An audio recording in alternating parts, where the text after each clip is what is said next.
코스닥, 우리나라엔 코스닥이 있다면 우리 뉴스쇼에는 뉴스닥이 있습니다.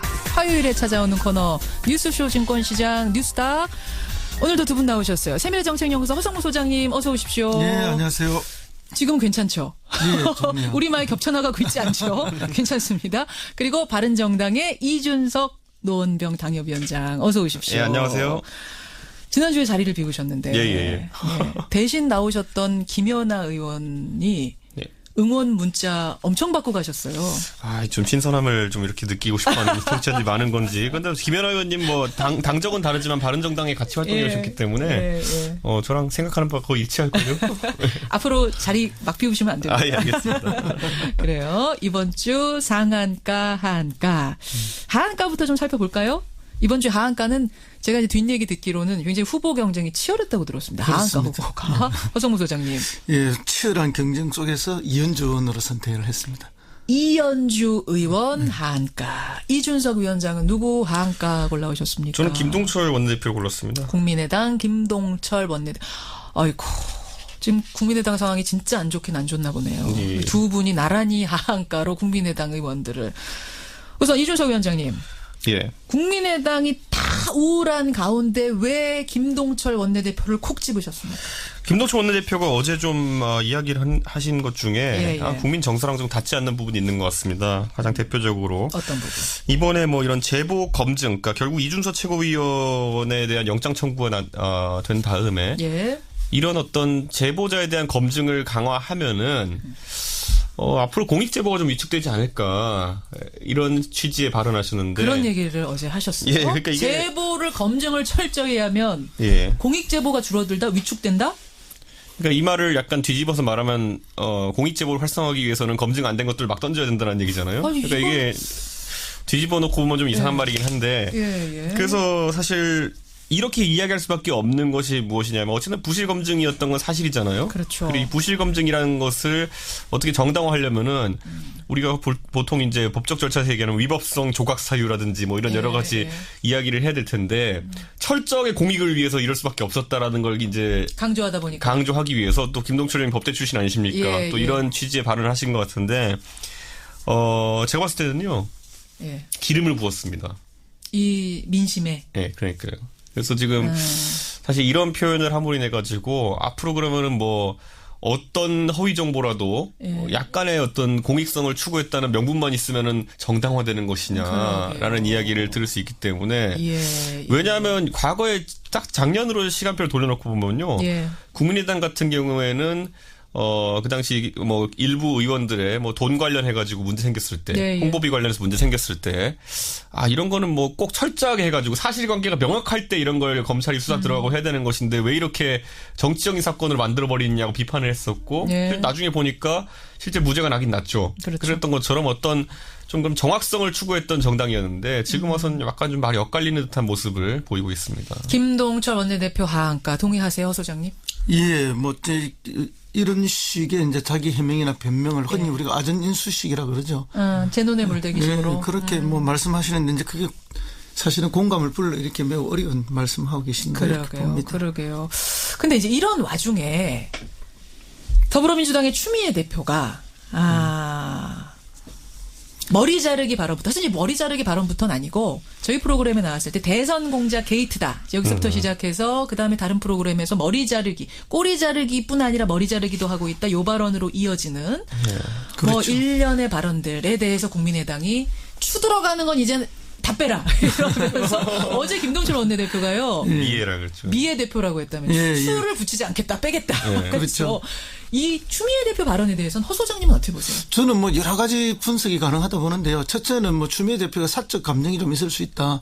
왜냐하면 이제 국민의당에서 이렇게 했을 때 그것을 민주당 측에서 이제 뭐 이렇게 허위사실 유포 이런 걸로 선거법위원회를 고발을 하지 않았습니까? 그랬을 때 국민의당에서 추 대표를 또 개인적으로 고발을 해버렸어요. 맞아요. 막 고발을. 그때. 그럴 때면 굉장히 불쾌할 수밖에 없죠. 그런 앙금들이 좀 남아있을 수 있고 그다음에 이제 본인의 존재감을 좀 드러내고 싶은 그런 것도 있지 않겠어요. 뭐 그 이유는 여러 가지가 있는데. 강한 대표의 느낌? 지금 사실은 여당 대표로서 존재감이 좀 부족하다는 생각들이 많이 있었고. 당원들 사이에서는. 뭐 본인도 약간의 초조함이 있었을 거라 봅니다. 그게 이제 뭐 청와대의 관계라든지 뭐 야당과의 관계라든지 여러 가지 관계성 속에서 뭐 제가 구체적으로 말씀드리긴 그런데 그런 것들 때문에 이제 존재감을 좀 드러내는 게 있을 수 있다. 뭐 그렇게 보고 세 번째는 또 개인적 성격도 좀 있지 않느냐. 개인적으로. 예, 뭐 이렇게 좀 한 번씩 질러대는 예, 그런 것도 좀 있으시고 해서 그런 것들이 이제 골고루 이렇게 섞였다고 저는 봅니다.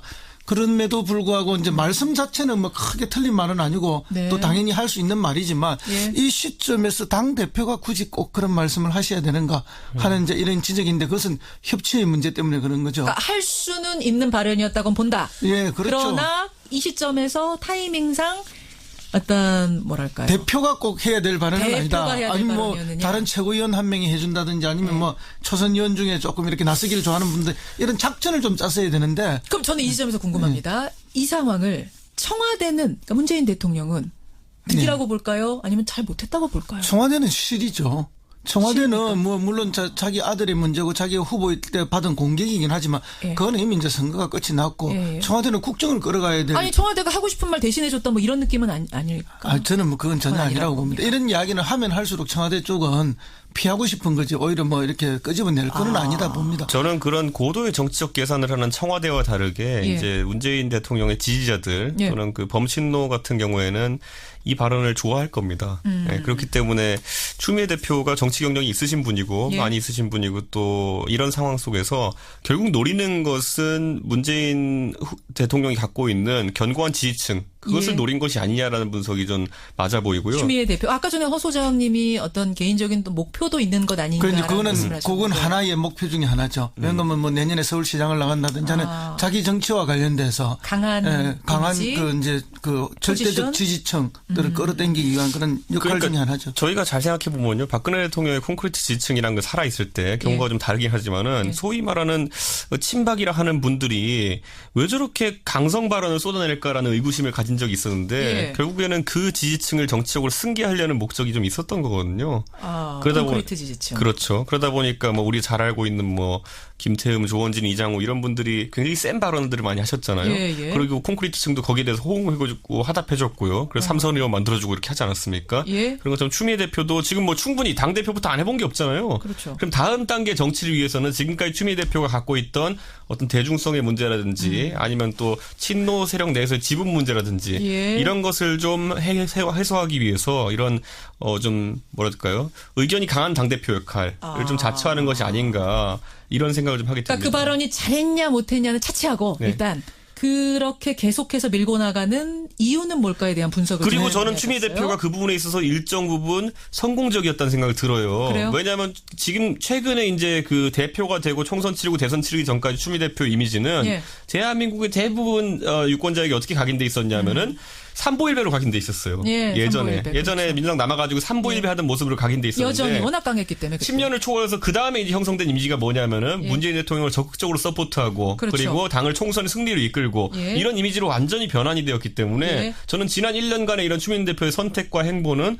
정치인 입장에서는 굉장히 성공적이었다고 봅니다. 그렇게 보세요. 그럼에도 불구하고 이건 또 독이 될 수도 있습니다. 독이 될 수도 있다. 왜냐하면 협치가 지금 매우 중요한데 사실 뭐 청와대 굉장히 어렵지 않습니까? 왜냐하면 정부 조직법도 바꿔야 되고 그다음 추경도 해야 되고 그걸 통해서 구체적 실적을 만들어야 되는데 이제 그게 전부 지금 무산되는 과정을 가고 있기 때문에 그런 정치적 노림수는 개인적으로는 여러 가지 얻을 수 있을지 모르지만 청와대가 큰 부담을 안게 되면은 역으로 나중에 독이 될 수도 있다. 그래서 제가 잘했다 못했다 이전에 성공이라는 표현으로 대체를 했습니다. 제가. 근데 어쨌든 추미애 대표가 또 그랬다고 하더라도 국민의당이 이렇게 나오는 것은 맞느냐? 추자 들어가는 건 난 다 거부하겠다. 추경 안 하겠다. 이건 또 맞느냐? 다른 문제잖아요. 뭐 그건 이제 국민의당 입장에서는 뭐 저 국민들 앞에 정말 면목이 없는 짓임에도 불구하고 또 자기들도 살아야 되니까 일시적인 단결의 기회는 되는 거죠. 추미애 대표가 어쨌든 빌미를 준 거고 그 빌미를 통해서 이제 일시적으로 단결한 그는 뭐 장기적으로 이것이 도움될 수도 없는 거죠. 보통 이런 좀 약간 민망한 상황 속에서 강경파가 득세하게 되면요.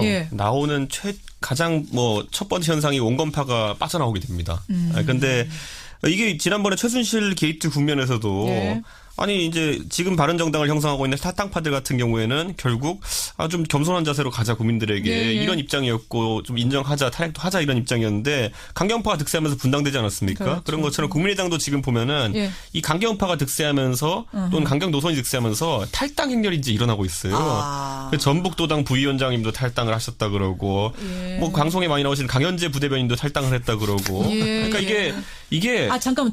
강현재 부대변인 탈당했어요? 예, 최근에 탈당했습니다. 그래요? 그러니까 이런 것처럼 알려지질 않았었군요. 앞으로 이런 탈당 도미노 같은 것이 일어났을 때 예. 과연 지금 강경파들이 계속 이런 노선을 유지할 수 있을지는 약간 미지수입니다. 국민의당의 대응에 대해서 지금 따끔하게 한 말씀하셨어요. 자, 허성모 소장이 고른 하한가가 또 국민의당 이현주 의원이에요. 예, 뭐 최근 2, 3일 동안에 뭐 워낙 많이 나와서 청취자들께서 다 알고 계실 텐데 제가 볼 때는 드디어 이제 막말 공주로 등극하신 게 아닌가 이런 생각이 듭니다. 왜냐하면 이제 강경화 외교부 장관 그때 후보자에 예. 반대하면서 외교부 장관 여성이 돼서는 안 된다 이렇게 말해서 엄청난 충격을 줬죠. 그랬었죠. 예, 뭐 여성이 여성을 안 된다고 했을 때 여성들이 더 많은 충격을 받았던 게 또 사실이고요. 그래도 그때는 그냥 어떻게 지나갔는데 그렇죠. 이번에는 굉장히 커졌어요. 이현주 의원의 그렇습니다. 자, 그 발언을요. 한번 좀 들었으면 좋겠는데 그러니까 이게 지금 SBS 기자랑 통화하는 과정에 나온 거죠. 네. 예, SBS 기자가 그 통화한 내용을 어제 뉴스에서 틀었습니다. 예, SBS가 출처입니다. 들어보시죠. 그냥 동네 아줌마거든요, 그냥. 사실 옛날 같으면 그냥 아줌마들 조금만 교육시켜서, 돈 좀 주고 이렇게 하면 되는 건데, 친구들이요, 완전히. 우리나라는 지금 이래갖고, 이게 나라가 아니야, 나라가. 그러니까 이게 학교 급식실에서 일하시는 조리사분들. 네. 그러니까 밥하는 아줌마들인데, 정규직화 시켜주는 게 맞지 않는다. 그렇죠. 이게 나라냐? 예, 그런 식으로 말씀을 하셨는데 이현주 씨. 제가 볼 때는 뭐 거의 그 다른 사람들의 처지나 뭐 정규직화에 대한 이런 개념들이 별로 없는 분인 것 같아요. 아마 이제 거기 가서 본인이 뭐 하루 이틀만 봉사를 하거나 노동을 같이 해본다면은 예. 그 어려움들을 충분히 이해하고 어떤 형태로든지 그 현장의 어려움을 개선해 줘야 된다는 걸 느끼고 그걸 공감하는 게 정치인 아닙니까? 그런데 이거는 거의 제가 볼 때 갑질 수준의 이야기입니다. 그러니까 전혀 공감하지 못하는 정치인의 예. 뭐 그 자기 내면의 이야기를 쏟아낸 거죠. 근데 뭐 자기는 사적으로 한 대화라든 예. 또는 뭐 우리 애도 학생인데 우리 애 밥을 안 줘서 제가 뭐 격분해서 했다든 이런 이야기를 하고 그게 해명이죠. 해명인데 예. 그 해명에 동의할 수 있는 사람이 누가 있겠습니까? 그러면 우리 아이의 밥을 해주는 그분들이 왜 이렇게 거리로 나섰을까를 고민해보는 것이 공감이고 정치인의 태도 아니겠습니까? 예, 예. 근데 이게 정반대로 이렇게 비하하는 발언을 하는 것은 받아들이기 매우 어렵고요. 예. 그리고 또 비정규직들이 뭐 거리에 집회 나온 걸 갖다가 이제 뭐 아주 욕설로서 이렇게 표현하지 지금 않았습니까? 삑 소리 처리했습니다. 예, 예. 그 뭐 있을 수 없는 그런 일이라고 봅니다. 그런데 이것을 뭐 기자가 뭐 사적으로 대화한 걸 예. 보도할 수 있냐 하는데 정치인과 기자의 대화는 사적일 수가 없습니다. 언젠가는 항상 보도가 될 수밖에 없는 공적인 대화라는 걸 그렇군요. 그걸 모르고 있었다면 정치인 자격이 이미 없는 정치인 것이고요. 자격이 없는 것이다. 그럼 좀 젊고 멋진 정치인이라고 많은 사람들이 기대를 했는데 그런 참신성이나 뭐 새정치 새미래를 보여주지 못하고 예. 막말을 하는 것에 대해서 참 이렇게 안타까운 생각이 듭니다. 예, 정치인과 기자의 대화가 사적인 게 어디냐. 지난번 저 나향욱 국장의 국민들 개돼지였습니까? 소돼지였습니까? 개돼지였어요. 그 발언 떠오른다는 분들도 꽤 많았고요. 그러니까 저는 이번에 이현주 의원이 뭐 한번 내리막을 약간 걷는 상황 속에서 계속 이제 또 두들겨 맞는 것 같아가지고 개인적으로는 굉장히 좀 지금 스트레스를 받았을 겁니다. 최근에 뭐 본인의 뭐 보좌관과의 안 좋은 이야기 이런 것들을 유포한 인터넷 방송하는 분들도 고소하겠다고 이제 의지 밝히고 했었는데 예. 그러니까 지금 굉장히 심리적 스트레스를 많이 받은 상태인 것 같아요. 당상원과 맞물려가지고. 그렇다 하더라도 국회의원의 제일 책무는 어쨌든 법을 만들고 국정을 보장하는 건데 이런 어떤 인식이 좀 잘못된 부분. 예. 만약에 그 말씀하신 대로 아들, 딸이 자녀가 지금 뭐 취약 연령이 있어가지고 이렇게 급식을 먹고 있다고 한다면은 저는 그렇기 때문에 오히려 더더욱 이런 분들이 뭐 좋은 대우를 받아야 된다. 수입 걱정이나 이런 거 없이 예. 그런 일에 정진할 수 있게 도와주는 게 엄마의 마음일 거라 생각했거든요. 그런데 이게 좀 약간 취지가 맞지 않는 이런 발언으로 국민의당은 이번에 또 한 번 타격을 입었습니다. 그러게 이런 말입니다. 사안으로. 예, 이래저래 해서 하한가, 이현주, 김동철 두 의원에게 오늘 줄 수밖에 없었고요. 어휴, 시간이 그제 많이 가네. 상한가 가보겠습니다. 상한가. 허성무 소장님.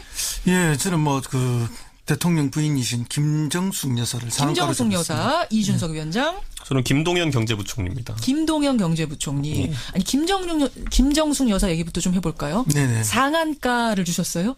예, 대체로 뭐 영부인들은 뭐 그 좀 소극적인 일을 하게 되고 뭐 이제 에피소드 위주로 이렇게 되기 마련인데 그렇죠. 이번 특히 그 G20 독일 방문에 있어서는 네. 굉장히 뭐 그 대통령의 역할을 맡아서 많이 나눠서 했다 이렇게 생각합니다. 특히 그 윤희상 선생 그렇습니다. 예. 묘소에 방문하는데 굉장히 적극적인 행보. 예, 굉장히 적극적이고 뭐 윤희상 선생의 아픔은 우리 분단의 아픔이기도 하지 않습니까? 예, 예. 이제 그 부분을 어떤 방식으로든 해소하려 했고 또 그래서 그분이 결국은 이제 우리 땅에 들어오지 못하고 이국에서 돌아가시고 이국에 묻혔는데 그렇죠. 고향에 동백나무를 갖다 심음으로써 예. 어떤 그런 그 한을 풀어주는 모습을 연출함으로써 어쨌든 그 진보 보수 모두를 넘어서 이렇게 품는 모습 예. 이런 걸 이제 정치적으로 보여준 게라서 굉장히 좋다 이런 생각이 들고요.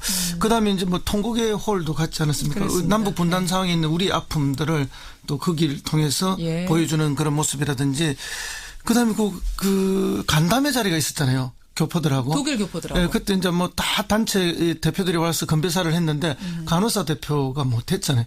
그 빠진 부분을 사실은 옆에 있는 참모들이 그 대통령한테 말씀하기 매우 어렵습니다. 예, 그러니까 이제 부인이기 때문에 가능한 일이죠. 그런데 부인들이라도 되게 이렇게 적극적으로 잘 안 하죠. 그런 자리, 특히 예, 공식석상에서는 공식석상이기 그림자 때문에. 내조라고 해서 예. 조용 있기 마련인데. 근데 이제 이게 되었고 뭐 실제로 이제 분위기를 전반적으로 좋게 맞아요. 만드는 데 큰 역할을 하고 이런 거 그냥 단순히 그림자 내조가 아니라 예. 좀 적극적이고 상당히 정치적으로 어느 역할을 한다 이렇게 봤을 때 이게 이제 물론 뭐 긍정의 효과 부정의 효과 있는데 지금은 뭐 긍정의 효과들로 다 나오기 있기 때문에 제가 좀 높게 평가를 했습니다. 기존의 우리나라 영부인들의 그 이미지하고는 상당히 다르죠. 적극적이고 쾌활한 모습들 이런 게 그렇습니다. 연출되고 있어요. 이 쾌활한 모습은 이렇게 바이러스 전염되듯이 행복 바이러스로 좀 전염이 되는 그런 부분이 있습니다. 맞아요. 그래서 지금 현 정부 들어서 이제 2달 조금 지났는데 네.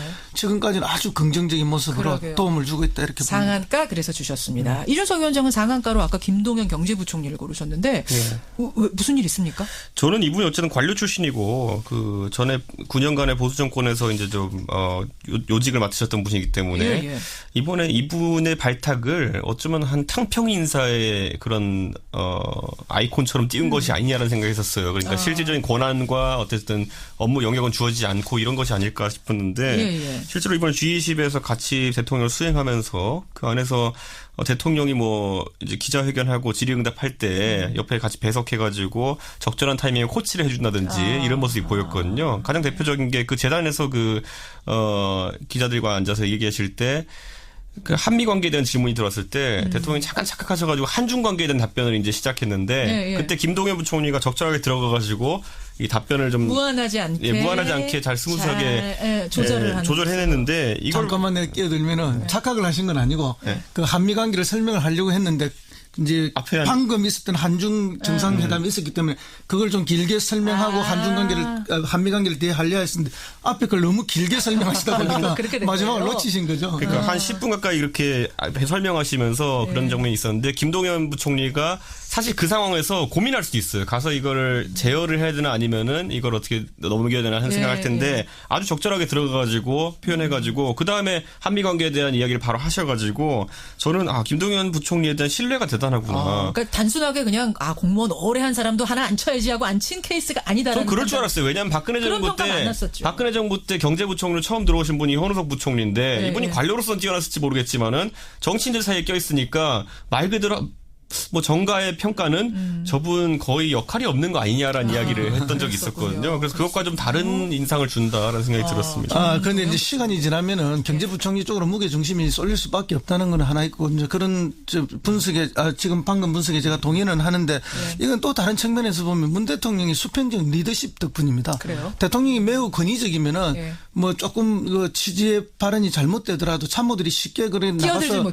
끼어들 수가 없습니다. 그런데 대통령이 평소에 그런 수평적 리더십을 보여주기 때문에 자연스럽고 편하게 이야기를 할 수 있는 분위기가 나오는 거죠. 그렇게 평가하는 것도 좋다고 봅니다. 오늘 상한가는 이래저래 청와대네요. 그러니까 G20 갔다 온 분들이죠, 사실상. 그렇게 되네요. 갔다 온 그렇게 분들이죠. 되네요. 하여튼 국민의당이 오늘 하한가로 뽑히게 됐는데 국민의당이 어떻게 해서 이 상황을 타개해 나갈지 참 지금으로선 막막해 보입니다. 시간이 30초 남았는데 이거 여쭐게요. 안철수 전 대표 아직 입장 발표 없거든요. 네. 어떻게 해야 된다고 보세요, 소장님? 뭐 이미 타이밍을 놓쳤습니다. 어쩌다 그 속초 가신 사진 찍혀가지고. 예. 근데 사실 그게 사적인 방문이긴 하지만은 지금 시점에 국민들은 대통령 후보급 예. 이라면은 20% 이상 지지율 후보급의 어쨌든 통 큰 어떤 이런 접근을 좀 원하지 않을까라는 생각하게 됩니다. 굉장히 어렵게 말씀하시네요. 여기까지 오늘의 뉴스닥 상한가 하한가 보드의 각인물들 올리면서 두 분과 인사 나누겠습니다. 고맙습니다. 네, 감사합니다. 화성무 소장 이준석 위원장이었습니다.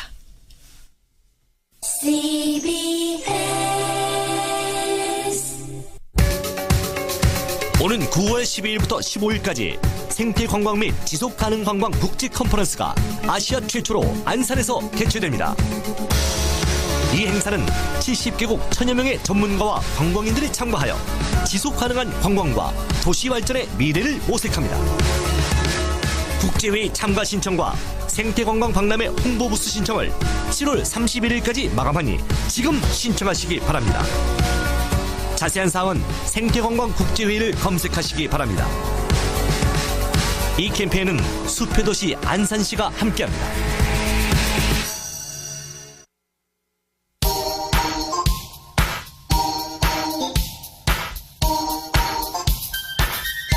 김현정의 뉴스쇼 CBS 라디오와 함께하고 계십니다. 저는 퇴근길 시사자키 정관영입니다. 청취자 1494님, 아니 이현주 의원님 가정에서 밥하는 엄마가 우습습니까? 저는 응원했습니다 하셨고요. 정점숙님은 우리 아이들 밥 한 끼만큼 중요한 일이 또 있죠. 학교 비정규직 노조 아주머님들 파이팅입니다. 그러셨어요. 중요한 일이 밥하는 것만큼 중요한 게 어디 있겠습니까? 그런 말씀이신 것 같아요. 반면에 5087님은 그래도 이원주 의원의 말도 좀 생각해볼 여지는 있습니다. 고생하신다고 다 정규직을 시켜줄 수는 없는 정규직 공무원을 시켜줄 수는 없는 노릇 아닙니까? 예, 하지만 뭐 전반적으로는 이원주 의원의 말이 부적절했다는 비판 많이 들어오고 있고요. 이 개고기 찬반 논란 관련해서는 문자 많이 왔네요. 8176님은 전통적으로 먹던 건데 갑자기 먹지 말라고 하는 건 너무합니다. 그런 식으로 따지면 소고기, 돼지고기 다 먹지 말아야죠. 하셨어요. 반면에 이상원님, 개고기 판매하시는 분들이 생존권 말씀하시는데 개들에게도 생존권 있습니다. 양희준님은 시대가 바뀌었는데 어떻게 아직도 개를 먹습니까? 예, 이러셨어요. 반면에 1876님은 예전부터 계속 먹던 건데 지금 와서 먹지 말라고 하는 건 너무하다 하셨고, 저는 개고기를 먹지는 않지만 개를 먹는 건 개인의 자유다 생각하는 노기웅님도 계시고요. 7383님은 사육 도축이 너무 비위생적이기 때문에 반대한다. 이런 문자까지 들어오고 있습니다. 이건 팽팽하네요. 고맙습니다. 많이 있었고 당원들 사이에서는 뭐 본인도 약간의 조종함이 있었을 거라 봅니다. 그게 이제 뭐 청와대의 관계라든지 뭐 야당과의 관계라든지 여러 가지 관계선 속에서 뭐 제가 구체적으로 말씀드리긴 그런데 그런 것들 때문에 이제 존재감을 좀 드러내는 게 있을 수 있다. 뭐 그렇게 보고 세 번째는 또 개인적 성격도 좀 있지 않느냐. 개인적으로. 예, 뭐 이렇게 좀 한 번씩 질러대는 그런 것도 좀 있으시고 해서 그런 것들이 이제 골고루 이렇게 섞였다고 저는 봅니다. 그럼에도 불구하고 이제 말씀 자체는 뭐 크게 틀린 말은 아니고 네. 또 당연히 할 수 있는 말이지만 이 시점에서 당 대표가 굳이 꼭 그런 말씀을 하셔야 되는가 하는 이제 이런 지적인데 그것은 협치의 문제 때문에 그런 거죠. 그러니까 할 수는 있는 발언이었다고는 본다. 예, 그렇죠. 그러나 이 시점에서 타이밍상 어떤 뭐랄까요? 대표가 꼭 해야 될 발언은 아니다. 해야 될 아니면 뭐 발언이었느냐. 다른 최고위원 한 명이 해준다든지 아니면 뭐 초선 의원 중에 조금 이렇게 나서기를 좋아하는 분들 이런 작전을 좀 짰어야 되는데. 그럼 저는 이 지점에서 궁금합니다. 이 상황을 청와대는, 그러니까 문재인 대통령은 득이라고 볼까요? 아니면 잘 못했다고 볼까요? 청와대는 실이죠. 청와대는 뭐 물론 자기 아들의 문제고 자기가 후보일 때 받은 공격이긴 하지만 그거는 이미 이제 선거가 끝이 났고 청와대는 국정을 끌어가야 될. 아니 청와대가 하고 싶은 말 대신해줬다 뭐 이런 느낌은 아닐까? 저는 뭐 그건 전혀 아니라고 봅니다. 이런 이야기는 하면 할수록 청와대 쪽은 피하고 싶은 거지 오히려 뭐 이렇게 끄집어낼 건 아니다 봅니다. 저는 그런 고도의 정치적 계산을 하는 청와대와 다르게 이제 문재인 대통령의 지지자들 또는 그 범친노 같은 경우에는 이 발언을 좋아할 겁니다. 네, 그렇기 때문에 추미애 대표가 정치 경력이 있으신 분이고 많이 있으신 분이고 또 이런 상황 속에서 결국 노리는 것은 문재인 대통령이 갖고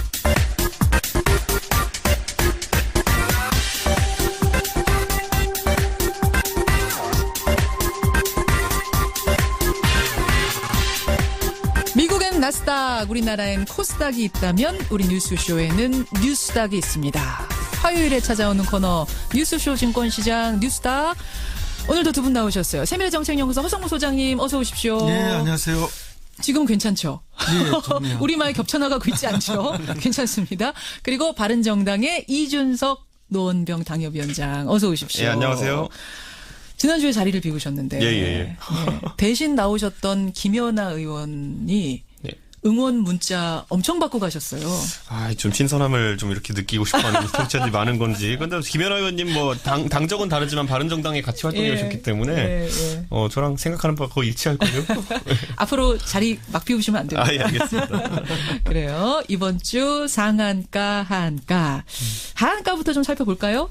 이번 주 하한가는 제가 이제 뒷얘기 듣기로는 굉장히 후보 경쟁이 치열했다고 들었습니다. 그렇습니다. 하한가 후보가. 허성무 소장님. 예, 치열한 경쟁 속에서 이현주 의원으로 선택을 했습니다. 이현주 의원 하한가. 이준석 위원장은 누구 하한가 골라오셨습니까? 저는 김동철 원내대표 골랐습니다. 국민의당 김동철 원내대표. 아이고. 지금 국민의당 상황이 진짜 안 좋긴 안 좋나 보네요. 예. 두 분이 나란히 하한가로 국민의당 의원들을. 우선 이준석 위원장님. 예. 국민의당이 다 우울한 가운데 왜 김동철 원내대표를 콕 집으셨습니까? 김동철 원내대표가 어제 좀 있고 있는 견고한 지지층 그것을 예. 노린 것이 아니냐라는 분석이 좀 맞아 보이고요. 추미애 대표. 아까 전에 허 소장님이 어떤 개인적인 또 목표도 있는 것 아닌가. 그러니까 그건 하나의 목표 중에 하나죠. 왜냐하면 뭐 내년에 서울시장을 나간다든지 하는 자기 정치와 관련돼서 강한 그 절대적 지지층들을 끌어당기기 위한 그런 역할 중에 하나죠. 저희가 잘 생각해 보면요, 박근혜 대통령의 콘크리트 지지층이라는 게 살아 있을 때 경우가 좀 다르긴 하지만은 소위 말하는 친박이라 하는 분들이 왜 저렇게 강성 발언을 쏟아낼까라는 의구심을 가진 적이 있었는데 결국에는 그 지지층을 정치적으로 승계하려는 목적이 좀 있었던 거거든요.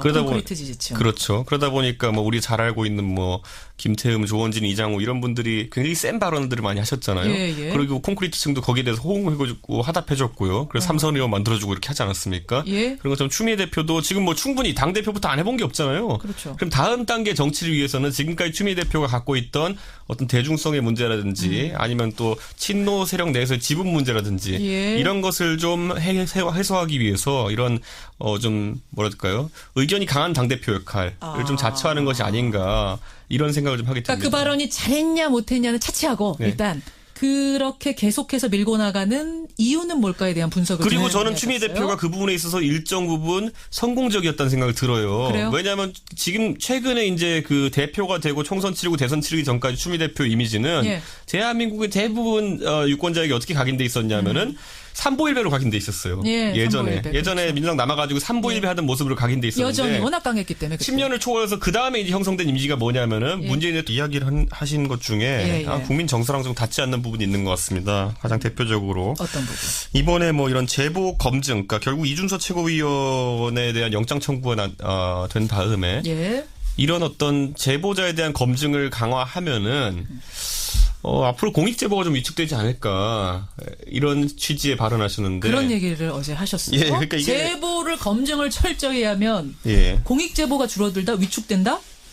그러니까 이 말을 약간 뒤집어서 말하면 공익제보를 활성화하기 위해서는 검증 안 된 것들을 막 던져야 된다는 얘기잖아요. 그러니까 이게 뒤집어 놓고 보면 좀 이상한 말이긴 한데 그래서 사실 이렇게 이야기할 수밖에 없는 것이 무엇이냐면 어쨌든 부실 검증이었던 건 사실이잖아요. 그렇죠. 그리고 이 부실 검증이라는 것을 어떻게 정당화하려면은 우리가 보통 이제 법적 절차에서 얘기하는 위법성 조각 사유라든지 뭐 이런 여러 가지 이야기를 해야 될 텐데 철저하게 공익을 위해서 이럴 수밖에 없었다라는 걸 이제 강조하다 보니까 강조하기 위해서 또 김동철 의원님 법대 출신 아니십니까? 또 이런 취지의 발언을 하신 것 같은데 제가 봤을 때는요 기름을 부었습니다.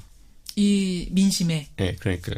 그래서 지금 사실 이런 표현을 함으로 인해 가지고 앞으로 그러면은 뭐 어떤 허위 정보라도 약간의 어떤 공익성을 추구했다는 명분만 있으면은 정당화되는 것이냐라는 이야기를 들을 수 있기 때문에 왜냐하면 과거에 딱 작년으로 시간표를 돌려놓고 보면요 국민의당 같은 경우에는 그 당시 뭐 일부 의원들의 뭐 돈 관련해가지고 문제 생겼을 때, 홍보비 관련해서 문제 생겼을 때, 이런 거는 뭐 꼭 철저하게 해가지고 사실관계가 명확할 때 이런 걸 검찰이 수사 들어가고 해야 되는 것인데 왜 이렇게 정치적인 사건을 만들어버리느냐고 비판을 했었고, 나중에 보니까 실제 무죄가 나긴 났죠. 그랬던 것처럼 어떤 좀 그럼 정확성을 추구했던 정당이었는데 지금 와서는 약간 좀 말이 엇갈리는 듯한 모습을 보이고 있습니다. 김동철 원내대표 하한가 동의하세요, 허 소장님?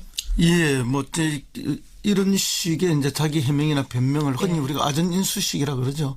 제 눈에 물대기식으로. 예, 그렇게 뭐 말씀하시는데 이제 그게 사실은 공감을 불러 이렇게 매우 어려운 말씀하고 계신데 이렇게 봅니다. 그러게요. 근데 이제 이런 와중에 더불어민주당의 추미애 대표가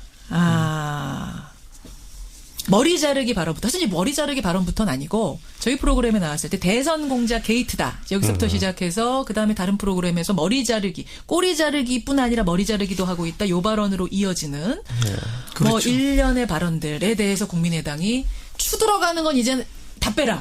이러면서 어제 김동철 원내대표가요. 미애라 그랬죠. 미애 대표라고 했다면 수를 붙이지 않겠다, 빼겠다. 그렇죠. 이 추미애 대표 발언에 대해서는 허 소장님은 어떻게 보세요? 저는 뭐 여러 가지 분석이 가능하다 보는데요. 첫째는 뭐 추미애 대표가 사적 감정이 좀 있을 수 있다.